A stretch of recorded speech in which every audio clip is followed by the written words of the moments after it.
अपमानित सिंदूर। निशा जल्दी जल्दी घर के कामों को निपटाने में लगी थी। आज उसकी किटी थी, उसे वहां पहुंचना था। माँ जी, मैंने खाना बनाकर डाइनिंग टेबल पर लगा दिया है। आप और पापा जी खा लीजिएगा, मैं शाम की चाय से पहले आ जाऊंगी। निशा ने अपनी सास से कहा। ठीक है बहू, तुम निश्चित होकर जाओ, शाम के चाय की चिंता न करना, मैं बना लूंगी, तुम आराम से आना, निशा की सास ने उससे कहा। निशा ने महसूस किया कि उससे बात करते हुए उसकी सास के चेहरे पर उदासी है, जबकि निशा ने हमेशा अपनी सास को मुस्कुराते हुए ही देखा था। फिर आज उनके चेहरे पर यह उदासी क्यों है? निशा सोच में पड़ गई। माँ जी, आप उदास क्यों हैं? कोई परेशानी है क्या? अगर कुछ हुआ है तो मुझे बताइए, शायद मैं कोई मदद कर सकूं।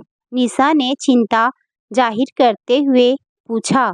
नहीं बहू, ऐसा कुछ नहीं है, वह रात में ठीक से नींद नहीं आई, इसीलिए चेहरा उतरा हुआ है। थोड़ी देर सो लूंगी तो ठीक हो जाऊंगी, निशा की सास ने मुस्कुराने की कोशिश करते हुए कहा। पर निशा को उसकी बात पर विश्वास नहीं हुआ।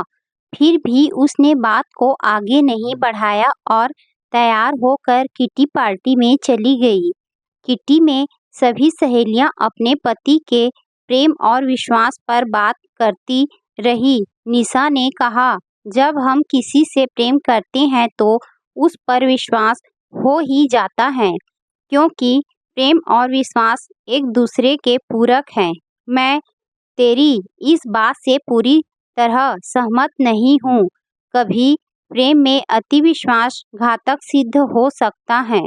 जब हम प्रेम में अंधविश्वास करने लगते हैं तो हमारे विश्वास को टूटने में देर नहीं लगती, उसकी सहेली मोना ने कहा। वहां बैठी सभी औरतें मोना की बात का समर्थन करने लगी।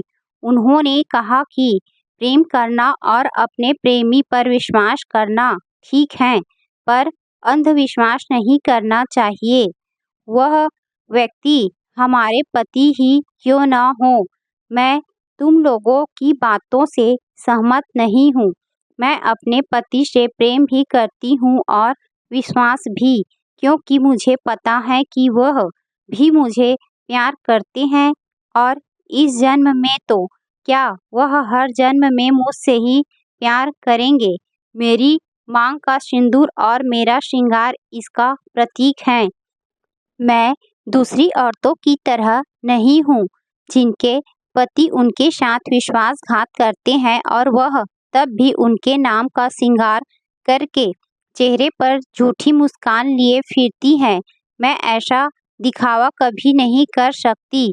मैं जानती हूँ कि मेरा यह विश्वास कभी नहीं टूटेगा, निशा ने गर्व से मुस्कुराते हुए कहा। किटी पार्टी के बाद जब निशा घर जा रही थी तो उसकी नज़र अपने पति की कार पर पड़ी, जो उसकी बगल से अभी निकली थी। क्रॉसिंग पर उसकी टैक्सी रुकी हुई थी। तब उसने देखा था उसके साथ कोई लड़की भी थी, जो उसके पति से सट कर बैठी हुई थी। निशा को अपनी आंखों पर विश्वास नहीं हुआ। उसके मन में एक क्षण के लिए शक का बीज पनप उठा। फिर उसने सोचा, हो सकता है वह उसकी सेक्रेटरी हो और वह लोग ऑफिस मीटिंग के लिए जा रहे हो। उसने अपने दिमाग से उस बात को निकाल दिया और अपनी ही बेवकूफ़ी पर मुस्कुरा उठी। जब वह घर के दरवाजे पर पहुंची तो अंदर से उसकी सास की आवाज़ सुनाई दी। वह अपने पति से कह रही थी, जब यह बात बहू को पता चलेगी तो उसके दिल पर क्या गुजरेगी। उसका तो विश्वास ही टूट जाएगा। वह हम पर बहुत विश्वास करती हैं। मेरी तो कुछ भी समझ में नहीं आ रहा है कि मैं उसे कैसे बताऊं कि उसके पति ने दूसरी शादी कर ली है। मोहित ने इस घर के अलावा भी एक दूसरा घर बना लिया है। अपनी सास की बात सुनकर निशा के पैरों के नीचे की जमीन खिसक गई। उसके सोचने समझने की शक्ति क्षीण होने लगी। उसने लड़खड़ाते हुए दरवाजा खोला। उसकी हालत देखकर उसकी सास समझ गई कि निशा ने सब सुन लिया है। बहू, हम तुम्हें बताना चाहते थे पर हिम्मत नहीं जुटा पाए। मुझे माफ कर दो।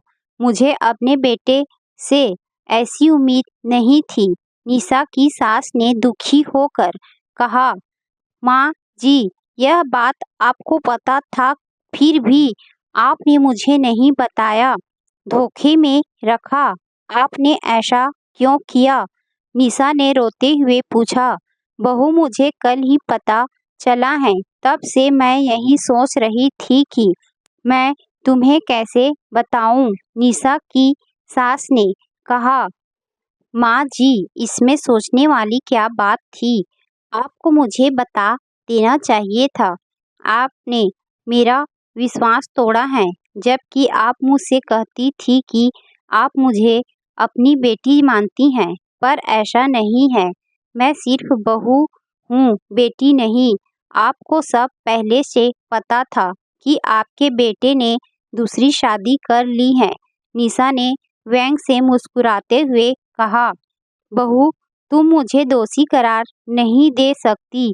मैंने तुम्हें बहुत पहले सचेत किया था कि मोहित अब हर हफ्ते ऑफिस के काम के सिलसिले में बाहर क्यों जाता है, कहीं किसी लड़की का चक्कर तो नहीं है। पर तुमने मुझसे बहुत गर्व और विश्वास से कहा था कि माँ जी, वह मेरे सिवा किसी और भी लड़की की ओर आंख उठाकर भी नहीं देखेंगे। उस समय मैंने तुम्हें समझाने की कोशिश की थी कि किसी पर अति विश्वास नहीं करना चाहिए, पर तुमने मेरी बात को हंसी में उड़ा दिया था।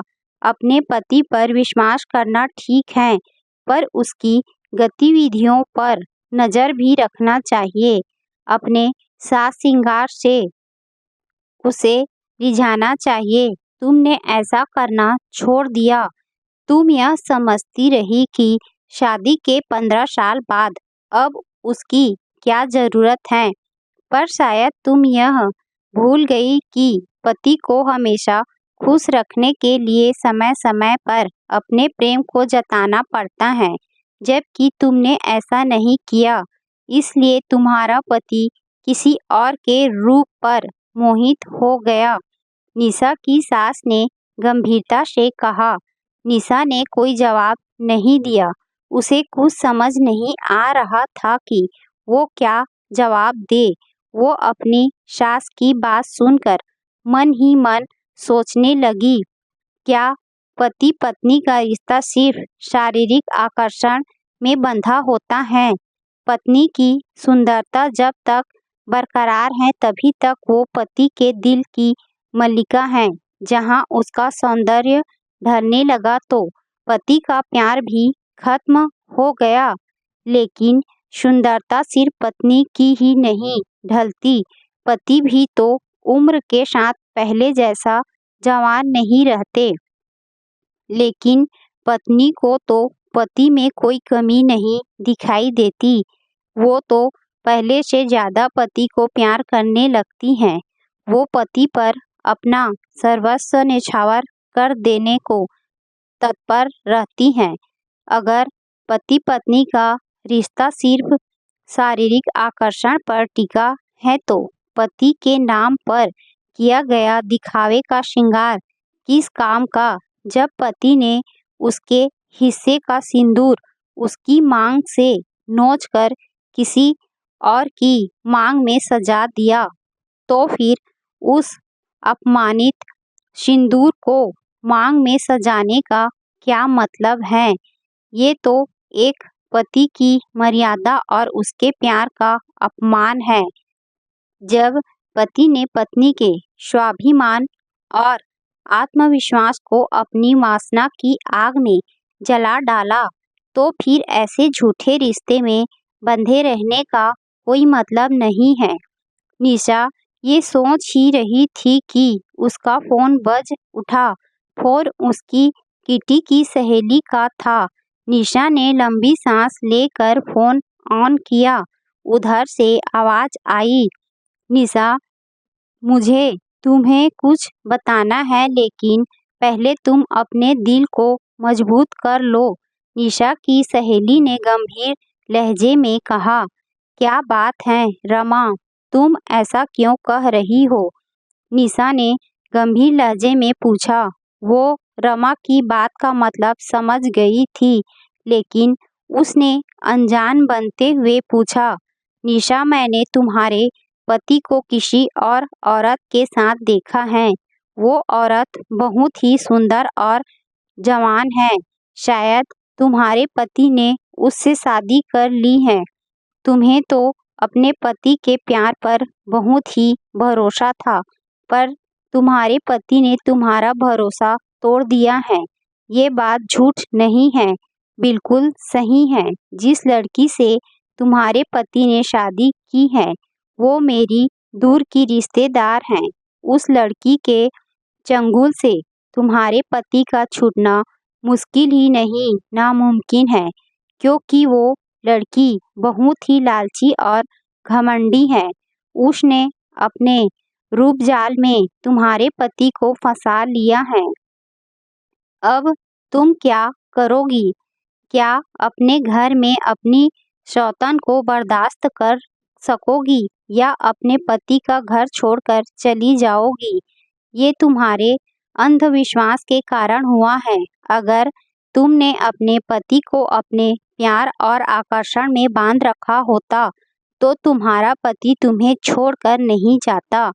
पर तुम अपने पति को आकर्षण में बांधती कैसे? तुम तो अपना आकर्षण बहुत पहले ही खो चुकी हो। तुम अपनी उम्र से 20 साल ज्यादा लगती हो। मुझे देखो, मैंने कैसे अपने आप को इस उम्र में भी अपने को कितना सुंदर और फिट बना कर रखा हुआ है। इसलिए मेरे पति आज भी मेरे सौंदर्य में बंधे हुए हैं। फिर भी मैं अपने पति पर अंधविश्वास नहीं करती। उन पर नजर रखती हूँ कि वो बाहर क्या कर रहे हैं। तुम्हें तो बहुत अहंकार था अपने पति के प्यार पर, फिर उन्होंने तुम्हें धोखा क्यों दिया? रमा ने निशा को अपमानित करने वाले लहजे में कहा। निशा ने कोई जवाब नहीं दिया। फोन स्पीकर पर था। जो रमा की बातों का जवाब निशा की सास ने दिया। रमा बहू, तुम अपने आप को निशा की दोस्त कहती हो। अगर दोस्त तुम जैसी होती हैं तो निशा को दुश्मनों की क्या जरूरत है? तुम निशा की दोस्त नहीं, उसकी दुश्मन हो। तभी उसके जख्मों पर नमक छिड़कने का काम कर रही हो। अगर सच में तुम उसकी हितैषी होती तो उसे सांत्वना देती, उसके दर्द को बढ़ाने की कोशिश न करती। वैसे भी ये हमारे घर का मामला है, हम खुद ही सुलझा लेंगे। हमें तुम्हारी सलाह की जरूरत नहीं है। निशा की सास की बात सुनकर रमा ने जल्दी से फोन काट दिया। वो समझ गई कि अब उसकी असलियत निशा के सामने आ गई है। दूसरी तरफ निशा चुपचाप अपनी सहेली और सास की बात सुनती रही थी। फिर वहां से उठकर अपने कमरे में चली गई। थोड़ी देर बाद जब वह कमरे से बाहर आई तो उसका रूप बदला हुआ था। उसको देखकर उसकी सास चौंक गई, क्योंकि निशा ने अपनी मांग का सिंदूर, माथे की बिंदी और चूड़ियों को निकाल दिया था। उसे देखकर लग रहा था जैसे वह अभी अभी विधवा हुई है। निशा की सास ने उसे देखकर आश्चर्य से पूछा, बहू, यह क्या किया? अभी तुम्हारा पति जिंदा है और तुमने विधवा का रूप धारण कर लिया। यह तो अपशगुन है। माँ जी, मेरे पति ने मेरे सिंदूर को अपमानित किया है। मैं अपमानित सिंदूर को अपनी मांग में नहीं सजा सकती। मेरा विश्वास प्रेम से उठ गया है।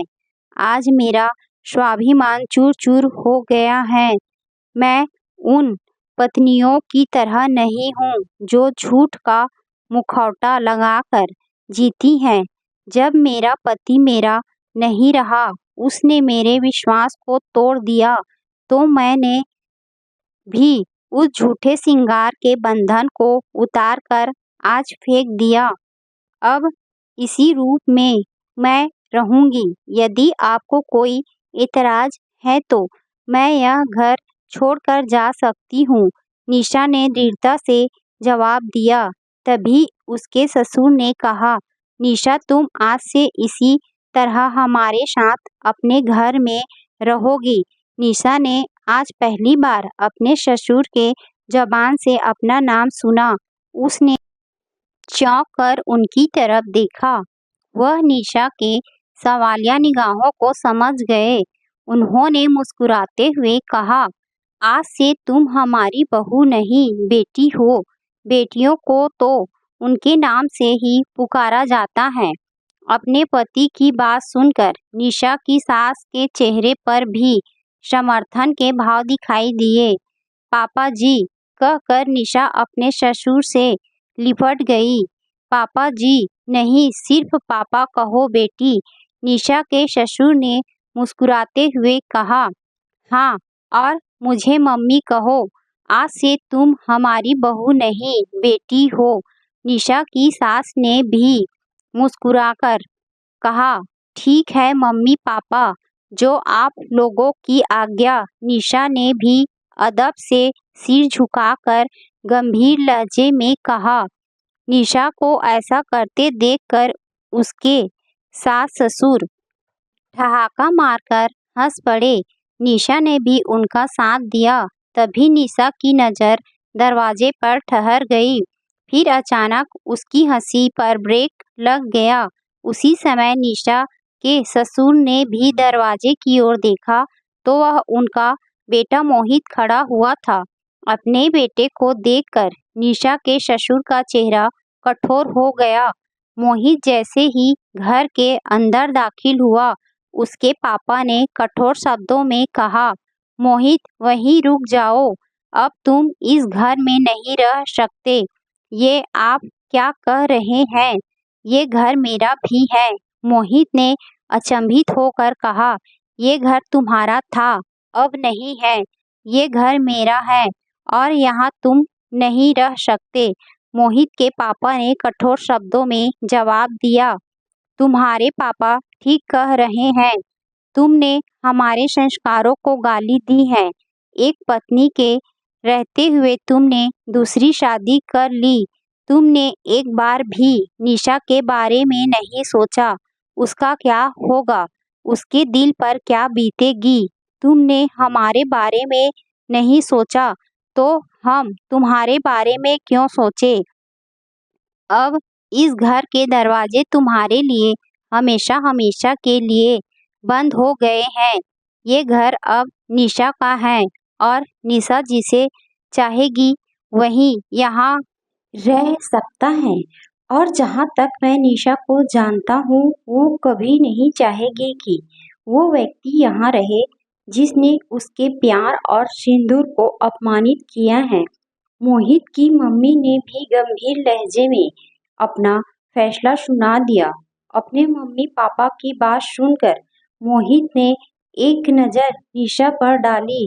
निशा की आंखों में अपने लिए नफरत देखकर मोहित समझ गया कि अब वो अपने परिवार को हमेशा के लिए खो चुका है। लेकिन फिर भी उसने बेशर्मी और ठिठाई से निशा से कहा, निशा, तुमने मेरे मम्मी पापा को अपने वश में कर लिया है, लेकिन वो ज़्यादा दिनों तक मुझसे दूर नहीं रह सकते। तुम देखना, बहुत जल्दी ये लोग मुझे और मेरी नई पत्नी को इस घर में बुलाएंगे। मैं उनका इकलौता बेटा हूँ। ये लोग मुझसे ज्यादा दिनों तक दूर नहीं रह सकते। तुम देखना, मेरा बेटा भी तुम्हें छोड़कर मेरे पास आएगा। तुम जानती हो क्यों? क्योंकि मेरे पास पैसा है। तुम तो कुछ करती भी नहीं हो। अपने बेटे की जरूरतें कहाँ से पूरी करोगी? इस समय तो मैं यहाँ से जा रहा हूँ। बहुत जल्दी अपने बेटे को लेने आऊँगा। तब मेरा बेटा मेरे साथ जाएगा और तुम देखती रह जाओगी। निशा ने अपनी पति की बातों का कोई जवाब नहीं दिया। निशा को चुप देखकर मोहित के चेहरे पर एक गर्वीली मुस्कान फैल गई, जैसे वो कह रहा हो, तुम कुछ नहीं कर पाओगी। मोहित ने एक व्यंग्यात्मक नजर निशा पर डाली और वहां से जाने लगा। तभी निशा की गंभीर आवाज सुनकर वो रुक गया। निशा उससे कह रही थी, मिस्टर मोहित शुक्ला, मेरी भी बात सुनते जाओ। तुम आज के बाद मेरे बेटे से मिलने की कोशिश न करना, वरना मैं तुम्हें कहीं का नहीं रखूंगी। अगर तुम चाहते हो कि तुम अपनी नई पत्नी के साथ खुश रहो, तो आज से समझ लेना कि तुम्हारा कोई बेटा नहीं है। अगर तुमने उसके नजदीक भी जाने की कोशिश की तो मैं तुम्हारा और तुम्हारी नई पत्नी का वो हाल करूंगी कि तुम इस समाज में मुंह दिखाने के काबिल नहीं रहोगे। तुम मुझे मेरे बेटे से मिलने से नहीं रोक सकती। मोहित ने गुस्से में कहा, आप किस बेटे की बात कर रहे हैं मिस्टर मोहित शुक्ला?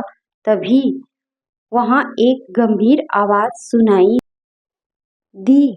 मोहित ने पीछे मुड़कर देखा तो वहां उसका बेटा आर्यन खड़ा था।